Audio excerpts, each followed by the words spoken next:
본문 마태복음 6장 1절부터 34절. 제목 먼저.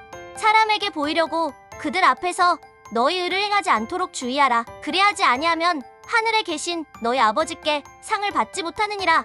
여기서 예수님이 선행이라 하지 않으시고 의라 하신 것에 주목하세요. 그런데 그냥 의가 아니에요. 너희 의라 하셨어요. 이건 하나님의 의의 반대말이에요. 1절에 너희 의를 행하지 않도록 주의하라로 시작해서 33절에 그의 의를 구하라로 끝나는 형식이에요. 이 전체 구도를 의식하면서 한 절씩 풀어보도록 합시다. 의란 첫째, 마땅히 해야 할 일을 한 것이요. 둘째, 하나님이 기뻐하시는 일을 한 것이에요. 내가 의를 행했다면 그 일을 가능케 하신 하나님을 칭찬해야 맞아요. 하지만 바리새인은 사람들한테 칭찬을 받으려 했어요. 칭찬을 잘못된 대상에게서 구했고 하나님께 돌려야 할 칭찬을 중간에서 가로챘어요. 목적과 방법이 잘못됐어요. 목적과 방법이 다 잘못되면 그건 악이에요. 예수님은 그 시대의 대표적인 세 가지 신앙행위에 대해 말씀하세요. 구제, 기도, 금식. 이 세 가지 신앙행위에 있어 바리새인을 절대 본받지 말라 하세요.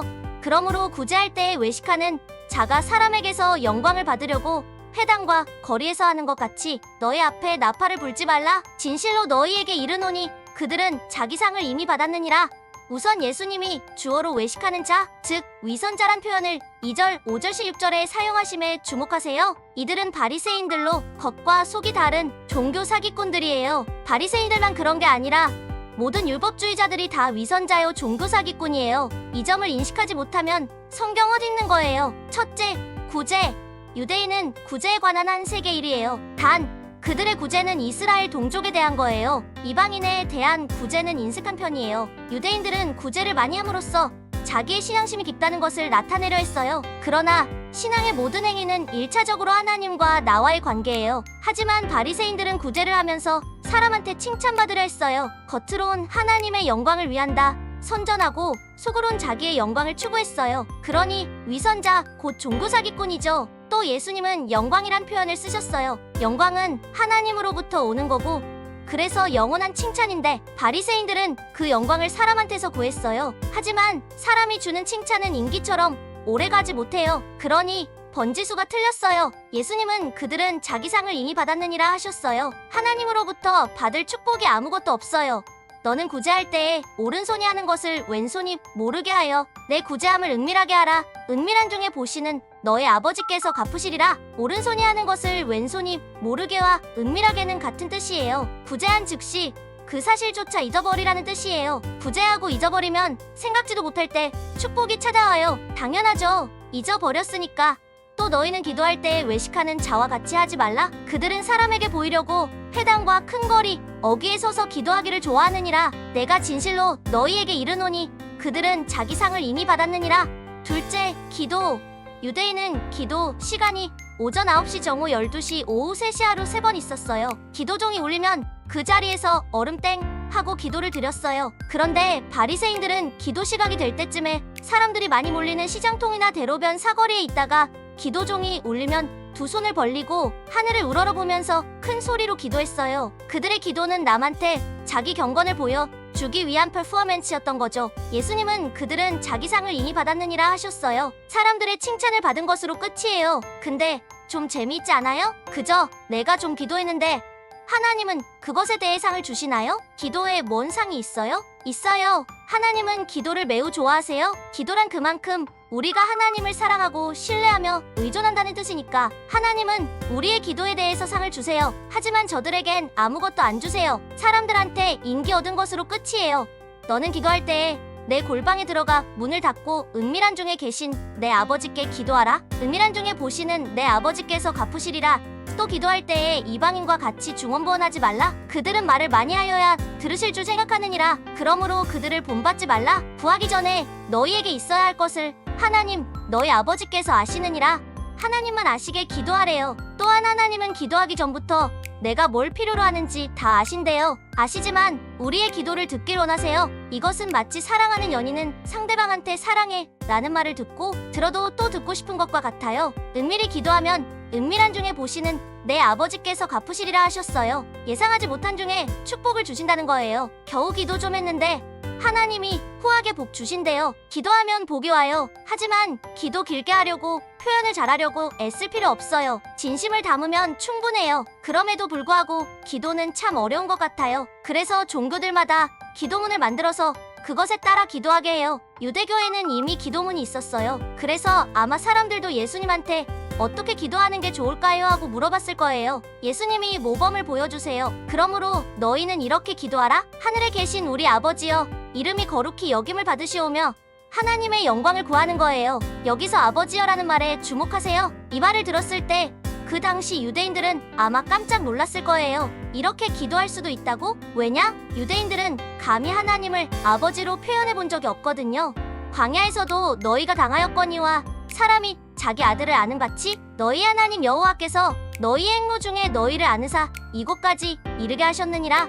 이 구절은 하나님의 사랑을 아버지와 아들의 유비로 설명하고 있어요. 이 구절을 근거로 우리는 하나님을 아버지로 부를 수 있어요. 하지만 아무도 그렇게 표현하지 않았어요. 특히 율법주의가 주류가 된 후로 성경에 하나님의 이름이 등장할 때 그 이름을 발음하는 것조차 불경스럽다고 생각해서 그 발음을 건너뛰고 발음하는 바람에 수백 년이 흐른 뒤 그 발음법을 잊어버린 민족이거든요. 히브리어는 자음만 있고 모음은 없는 문자라서 발음법을 모르면 발음을 할 수가 없어요. 또한 맹세할 때에도 하나님의 이름으로 하는 걸 금해서 성전의 이름으로 했어요. 그렇게 수백 년간 하나님의 이름을 발음하지 않았어요. 그런데 누가 감히 하나님을 아버지로 부르는 불경을 저지르겠어요? 그런데 예수님은 이렇게 기도하라 하시면서 첫 마디가 하늘에 계신 우리 아버지여예요. 충격 그 자체였을 거예요. 어떻게 하나님을 아버지로 부를 수가? 우리는 별 느낌 없이 받아들이는 그 표현이 유대인들의 마음을 온통 뒤흔들어 놓았을 거예요. 하나님의 아버지라, 우리 아버지라. 우리를 광야에서 아들을 아는 같이 안아주셔서 가나안으로 인도하신 그 아버지 하나님. 던율이 흐르면서 온몸에 달살이 돋으면서 듣기 시작했을 거예요. 이름이 거룩히 여김을 받으시오며 하나님의 이름을 거룩하게 하는 방법이 뭐냐? 하나님의 이름을 안 부르는 게 아니라 사랑의 마음을 담아 부르는 거예요. 예수님이 하늘에 계신 우리 아버지여, 이름이 거룩히 여김을 받으시오며라 하셨을 때 그 당시 유대인들은 혹시 우리가 사랑의 마음을 담아서 하나님의 이름을 부르면 되지 않을까 하는 느낌을 받았을 거예요. 나라가 임하시오며 뜻이 하늘에서 이루어진 것 같이 땅에서도 이루어지이다. 목적을 구하는 거예요. 내 나라가 아니라 하나님 나라예요. 내 뜻이 아니라 하나님의 뜻이에요. 오늘 우리에게 일용할 양식을 주시옵고 필요를 구하는 거예요. 하나님이 우리 아빠시고 우린 그분 자녀니까 필요한 걸 달라고 할 수 있어요. 들어주고 안 들어주고는 아빠 판단에 달려있어요. 우린 들어주실까 안 들어주실까를 고민하지 말고 일단 구해야 해요. 그러면 아빠가 알아서 처리하세요. 우리가 우리에게 죄 지은 자를 사하여 준 것 같이 우리 죄를 사하여 주시옵고 용서를 구하는 거예요. 내가 남을 용서한 비율만큼 용서해달라는 기도예요. 그 이상 용서해달라고 기도하는 건 효력이 없어요. 여기서 죄를 오페일레테스로 썼는데 이건 채무라는 뜻이에요. 용서는 빚을 탕감해주는 거예요. 오죽하면 빌렸겠어요. 오죽하면 못 갚겠어요. 불쌍해서 탕감해주는 게 용서예요. 그런 넓은 마음으로 남을 용서해주면 내가 하나님께 많이 용서해달라고 할 수 있어요. 너희가 사람의 잘못을 용서하면 너희 하늘 아버지께서도 너희 잘못을 용서하시려니와 너희가 사람의 잘못을 용서하지 아니하면 너희 아버지께서도 너희 잘못을 용서하지 아니하시리라. 용서에 대한 부연 설명이에요. 남의 빚을 많이 탕감해 주래요. 그러지 않고서 하나님께 용서를 구하면 효력 없어요. 우리를 시험에 들게 하지 마시옵고 다만 악에서 구하시옵소서. 나라와 권세와 영광의 아버지께 영원히 있사옵나이다. 아멘. 승리의 삶을 구하는 거예요. 사람은 완전하지 않아요. 유혹도 있고 언제든지 잘못된 결정을 내릴 수 있어요. 악을 행할 수도 있어요. 근데 유혹이나 잘못된 행동은 내 힘으로 이기는 게 아니에요. 우리를 시험에 들게 하지 마시옵고는 하나님의 도우심으로 이기라는 거예요. 다만 악에서 구하시옵소서. 양만 구덩이에 빠지는 게 아니에요. 사람도 구덩이에 빠져요. 그럼 즉시 하나님한테 구해달라고 SOS를 치세요. 금식할 때에 너희는 외식하는 자들과 같이 슬픈 기색을 보이지 말라. 그들은 금식하는 것을 사람에게 보이려고 얼굴을 흉하게 하느니라. 내가 진실로 너희에게 이르노니 그들은 자기 상을 이미 받았느니라. 셋째, 금식. 금식은 하나님을 만나기 위한 수단이에요. 그걸 거룩해지기 위한 수단으로 사용할 때 목적이 변질돼요. 바리새인들은 일주일에 2번 금식했어요. 그것도 하루 종일 금식하는 게 아니라 한 끼 금식이었어요. 한 끼 금식해가지고 표가 나요? 안 나죠. 그래서 어떤 바리새인들은 자신이 금식한다는 걸 알리려고 슬픈 표정하고 얼굴을 흉하게 망가뜨려서 누가 봐도 저 사람은 금식하는 사람이구나 생각하게끔 연출했어요. 얼마나 유치해요? 그들은 자기 상을 이미 받았느니라. 유치한 신앙엔 뒤따르는 복이 없어요. 너는 금식할 때에 머리에 기름을 바르고 얼굴을 씻으라. 이는 금식하는 자로 사람에게 보이지 않고 오직 은밀한 중에 계신 내 아버지께 보이게 하려 함이라. 은밀한 중에 보시는 내 아버지께서 갚으시리라. 금식하지 말라는 얘기가 아니에요. 하나님만 보시게 하라는 거예요. 마음이 전달되면 하나님이 들으세요. 그러니까 구제, 기도, 금식 이 세 가지 신앙행위를 종합하면 유치한 짓 중지 하나님만 의식이에요. 하나님만 의식하면 답이 있어요. 복이 돼요. 그럼 하나님만 의식하려면 어떻게 하면 좋아요? 염려의 문제를 해결해야 돼요. 그래서 넷째 주제가 염려예요. 너희를 위하여 보물을 땅에 쌓아 두지 말라. 거기는 종과 동록이 해하며 도둑이 구멍을 뚫고 도둑질하느니라. 오직 너희를 위하여 보물을 하늘에 쌓아두라. 거기는 좀이나 동록이 해하지 못하며 도둑이 구멍을 뚫지도 못하고 도둑질도 못하느니라. 내 보물 있는 그곳에는 내 마음도 있느니라. 넷째, 염려.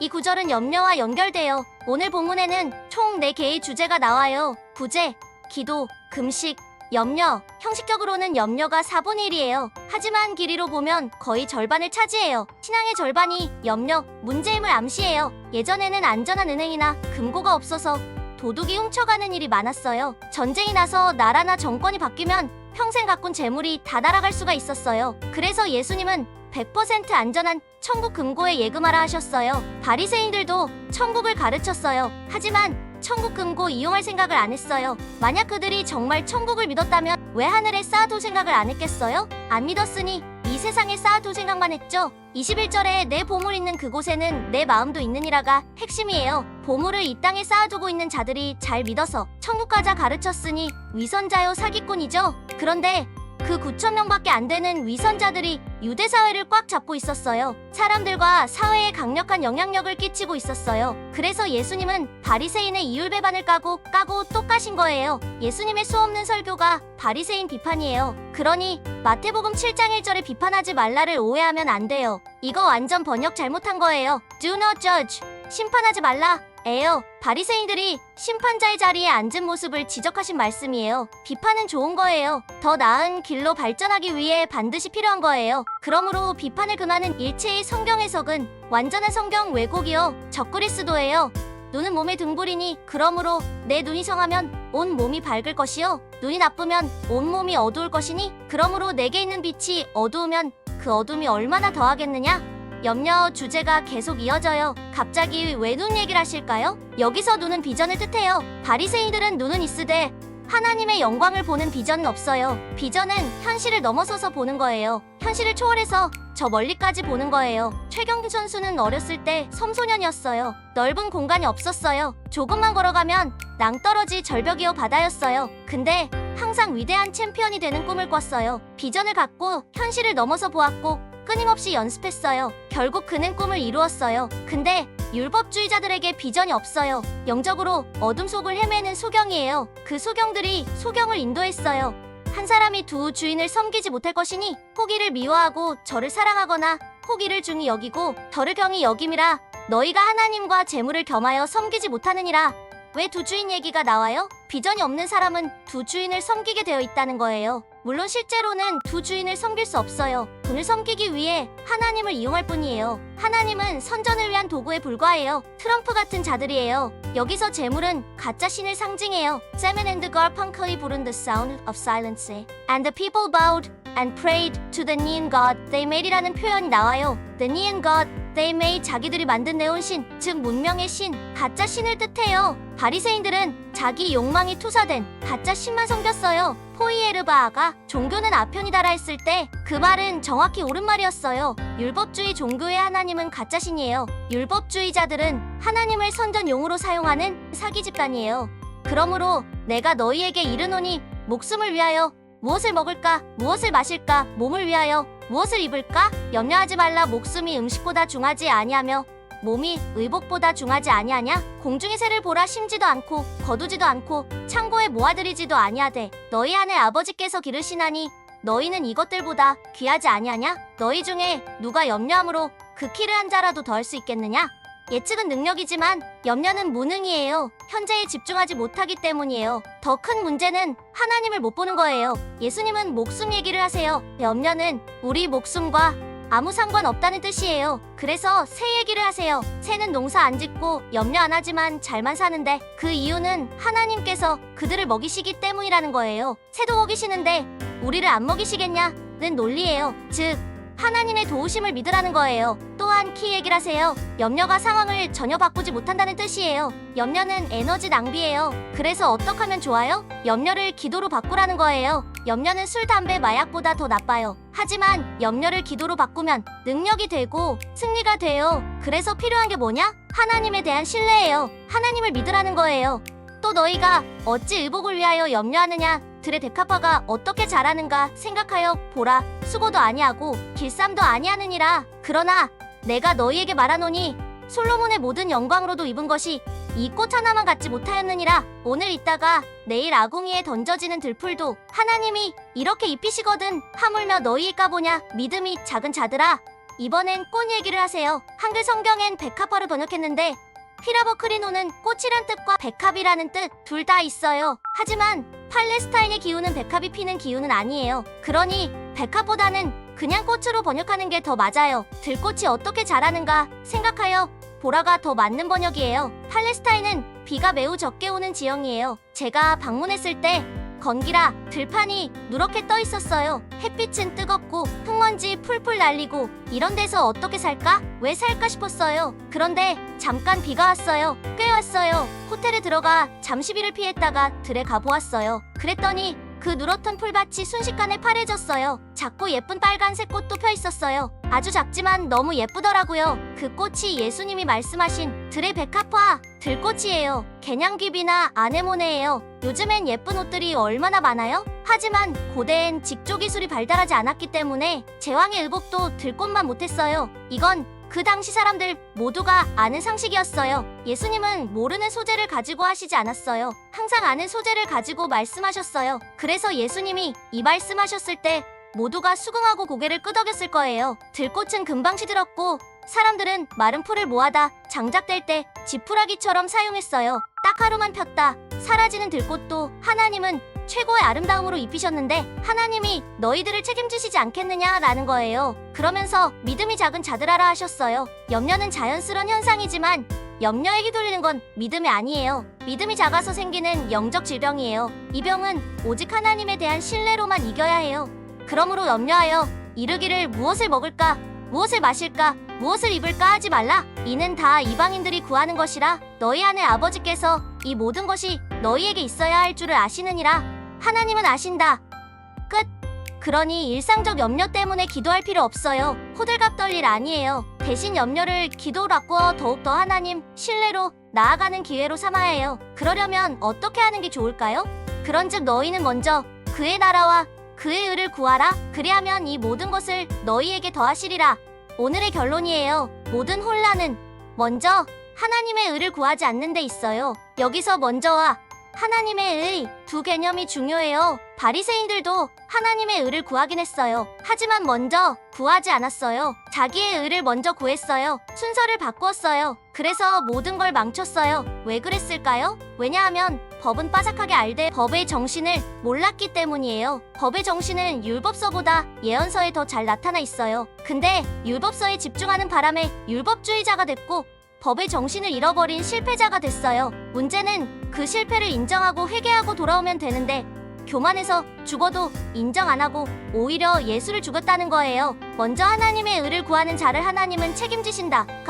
오늘 본문의 결론이에요. 하나님의 나라와 하나님의 의는 같은 말이에요. 하나님의 의가 이루어지는 게 곧 하나님의 나라예요. 여기서 가장 중요한 말은 first, 먼저예요. 지금 미국 프로야구 월드 시리즈 7차전이 열리고 있다고 가정해봐요. 버스턴 레드삭스와 뉴욕 양키스가 3대3으로 타이를 이루며 팽팽한 접전을 벌이고 있는 가운데 마지막 7차전 경기가 열리고 있어요. 9회 말 2아웃에 주자가 만루에 나가 있어요. 동점이 가운데 버스턴 레드삭스 최고 타자가 들어섰어요. 그는 세계 최고의 홈런 타자예요. 그의 순간 배팅 속도는 세계에서 가장 빨라요. 특히 그는 예리한 각도로 떨어지는 변화구도 기가 막히게 잘 받아쳐요. 또 선구안도 좋아서 볼에는 쉽게 손이 안 나가요. 그래서 이 선수만 나오면 투수들은 기피하고 싶어져요. 하지만 주자 만루 상황이기 때문에 어차피 볼넷으로 나가도 점수를 잃게 돼 지게 되고 안타를 얻어맞아도 점수를 잃어 지게 되어 있어서 여기서 이 타자와 승부해야 해요. 이때 양키즈의 투수는 어떤 구질의 공을 던져야 할까요? 바로 체인지업이에요.